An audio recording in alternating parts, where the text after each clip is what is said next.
Oke, Assalamualaikum warahmatullahi wabarakatuh. Di sini saya Aflin Chandra Putra Nuraya dari kelompok 3 ingin menyampaikan hasil kerja kelompok dari kelompok kami. Nah, ini anggota kelompok kami.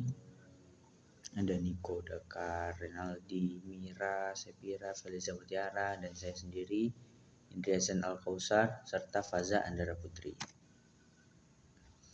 Nah, di sini kita akan menyampaikan materi tentang bab 4, yaitu membangun paradigma Qur'ani sebagai sumber utama ajaran agama Islam. Nah, pokok bahasanya itu ada 6. Yang pertama, konsep dan karakteristik paradigma Qur'ani. Yang kedua, sumber-sumber ajaran Islam. Yang 3, alasan mengapa paradigma Qur'ani sangat penting bagi kehidupan.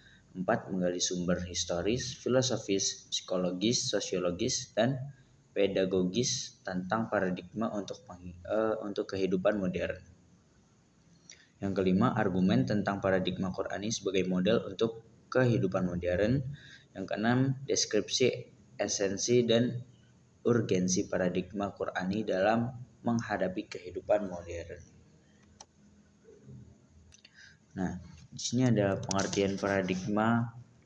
Yang pertama, paradigma berasal dari bahasa Yunani yang asal katanya adalah para dan digma. Para mengandung arti di samping, digma artinya sudut pandang. Secara etimologi, paradigma berarti cara pandang, cara berpikir tentang suatu realitas atau permasalahan berdasarkan Al-Quran. 1. Beberapa konsep dan karakteristik paradigma Qur'ani. Ketentuan Tuhan yang Maha Esa. Al-Quran menegaskan bahwa Allah Subhanahu wa Ta'ala adalah Tuhan yang Maha Esa, pencipta, pemelihara, dan penguasa alam semesta. Pemahaman akan keesaan Allah Subhanahu wa Ta'ala ini menjadi dasar bagi umat Islam untuk senantiasa beribadah kepadanya, menaati perintahnya, dan menjauhi larangannya.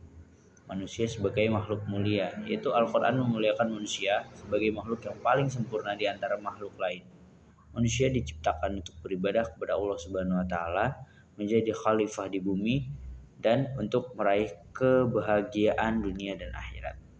Lalu kehidupan dunia dan akhirat. Al-Quran mengajarkan bahwa kehidupan dunia adalah tempat untuk beramal soleh dan mempersiapkan diri untuk kehidupan akhirat yang kekal. Umat Islam harus meyakini bahwa segala amal perbuatannya akan dipertanggungjawabkan di hadapan Allah Subhanahu wa Ta'ala. Lalu, hubungan manusia dengan Tuhan, sesama manusia, dan alam semesta. Al-Quran mengajarkan pentingnya hubungan yang harmonis antara manusia dengan Tuhan, sesama manusia, dan alam semesta. Manusia harus senantiasa beribadah kepada Allah Subhanahu wa Ta'ala, menjalin hubungan yang baik dengan sesama manusia, dan menjaga kelestarian alam semesta. Nah, yang kedua, sumber-sumber ajaran Islam. Yang pertama itu ada Al-Quran. Ya, Al-Quran itu kitab suci agama Islam ya.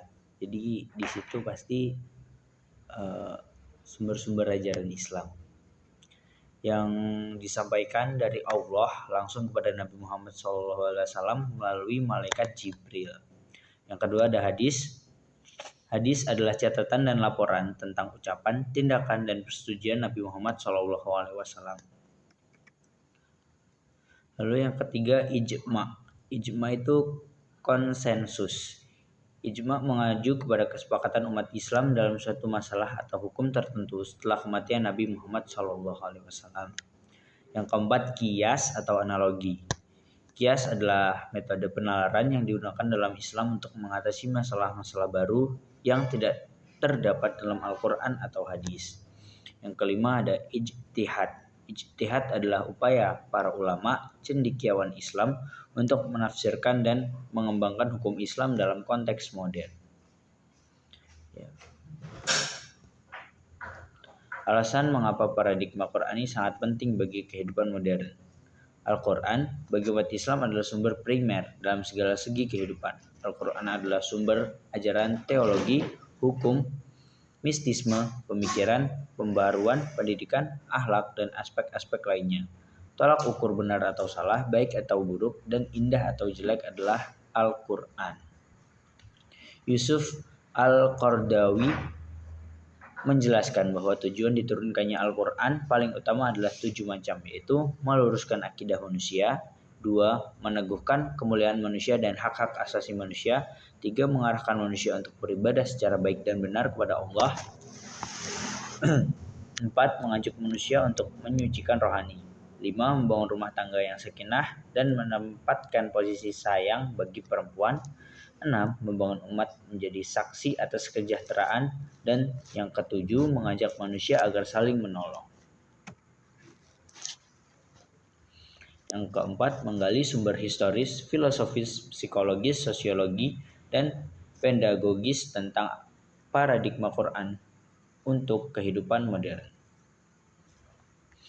Dalam sejarah peradaban Islam, ada suatu masa yang disebut masa keemasan Islam, karena umat Islam berada dalam puncak kemajuan dalam berbagai aspek kehidupan, yaitu dalam ideologi, politik, sosial budaya, ekonomi, ilmu pengetahuan dan teknologi, pertahanan dan keamanan.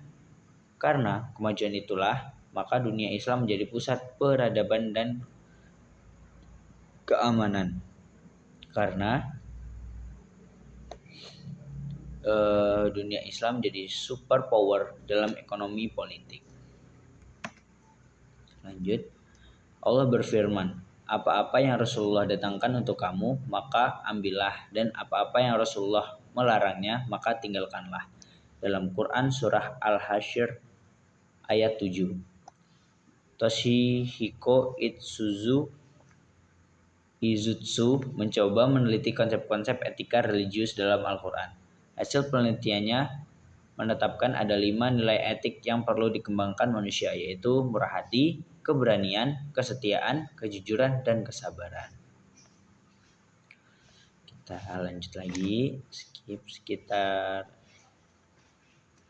sekitar pertengahan abad ke-10 muncul 2 orang penerjemah yang sangat penting dan produktif, yaitu Yahya B.Adi 974 ini tahunnya, dan Abu Ali Isa Ibnu Ishaq dan Ibnu Zera ini wafat 1008. Yahya banyak memperbaiki terjemahan dan menulis komentar mengenai karya-karya Aristoteles seperti Categories, Sophis, Putis, Poetis, Metafisis, dan karya Plato seperti Timasus dan Laus. Setiap ilmuwan yang berhasil menerjemahkan suatu karya yang berasal dari bahasa asing, maka khalifah menghargai karya itu, timbang dan diganti dengan emas sesuai dengan berat buku yang ia hasilkan. Akibatnya tentu saja semangat keilmuan tumbuh di tengah-tengah kehidupan masyarakat menjadi belajar. Lanjut, yang kelima, argumen tentang paradigma Qur'ani sebagai model untuk kehidupan modern. Paradigma Qur'ani adalah satu model yang menarik untuk menghadapi kehidupan modern. Namun perlu diingatkan bahwa tidak ada satu-satunya model tunggal yang dapat mengatasi semua aspek kompleksitas kehidupan modern. Ini ada beberapa argumen yang mendukung pandangan bahwa paradigma Qur'ani memiliki relevansi dalam menghadapi tantangan zaman sekarang, yaitu ketahanan budaya. Paradigma Qur'ani menekan pentingnya mempertahankan nilai-nilai tradisional dan budaya. Terus pendidikan berbasis nilai. Paradigma ini mendorong pendidikan yang berpusat pada nilai-nilai moral dan etika yang sangat penting dalam menghadapi dilema etis dan moral yang sering muncul dalam perkembangan teknologi dan ilmu pengetahuan modern. Lalu keseimbangan antara modernitas dan tradisi. Paradigma Qur'ani menekan pentingnya mencari keseimbangan antara modernitas dan tradisi. Dalam dunia yang terus berubah dengan cepat, memiliki kerangka kerja yang memungkinkan integrasi antara nilai-nilai tradisional dan kemajuan modern dapat membuat masyarakat menghadapi tantangan dengan lebih baik. Lalu ada perspektif holistik. Paradigma ini mengajarkan pandangan holistik terhadap kehidupan, yang berarti mempertimbangkan aspek spiritual, sosial, dan ekonomi dalam pengambilan keputusan. Namun, untuk diingat bahwa paradigma Qur'ani mungkin tidak cocok untuk semua situasi atau masyarakat dan perlu diterapkan dengan kebijaksanaan. Selain itu, Tidak ada satu model tunggal yang benar-benar bisa menghadapi semua aspek kehidupan modern yang beragam. Oleh karena itu, pentingnya untuk mempertimbangkan berbagai pandangan dan kerangka kerja yang berbeda dalam menghadapi tantangan zaman sekarang. Yang keenam, esensi dan urgensi paradigma Qur'ani dalam menghadapi kehidupan modern. Ciri utama kehidupan modern adalah adanya pembangunan yang berhasil membawa kemajuan kemakmuran dan pemerintahan. Al-Quran harus dijadikan paradigma dalam melihat dan mengembangkan segala persoalan. Kehidupan modern yang hakikatnya merupakan implementasi kemajuan iptek akan membawa kemajuan yang harusnya dipandu oleh Al-Quran, agar umat tidak terjebak dalam kehidupan sekularis. Nah, sekularisasi akan mengikis keimanan di hati umat dan akan melahirkan generasi yang ambivalen atau bersikap mendua dalam kehidupan.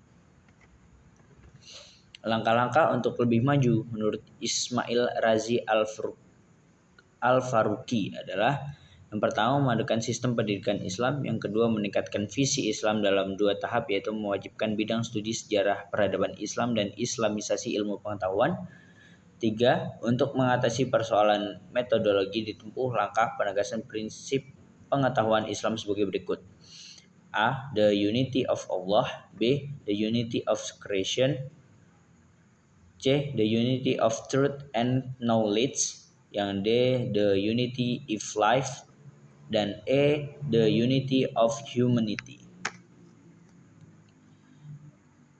Ada lagi menurut Al-Furqi, langkah kerja yang harus ditempuh adalah: yang pertama, menguasai disiplin ilmu modern; yang kedua, menguasai warisan khazanah Islam; yang ketiga, membangun relevansi yang islami bagi peneliti pengetahuan modern; yang keempat, mencari jalan untuk menciptakan sintetis kreatif antara warisan Islam dan pengetahuan modern; yang kelima, mengarahkan pemikiran Islam pada sunnatullah. Nah, terima kasih ya buat yang udah nonton. Sekian presentasi dari kelompok 3 yang disampaikan oleh saya. Saya akhiri. Wassalamualaikum warahmatullahi wabarakatuh.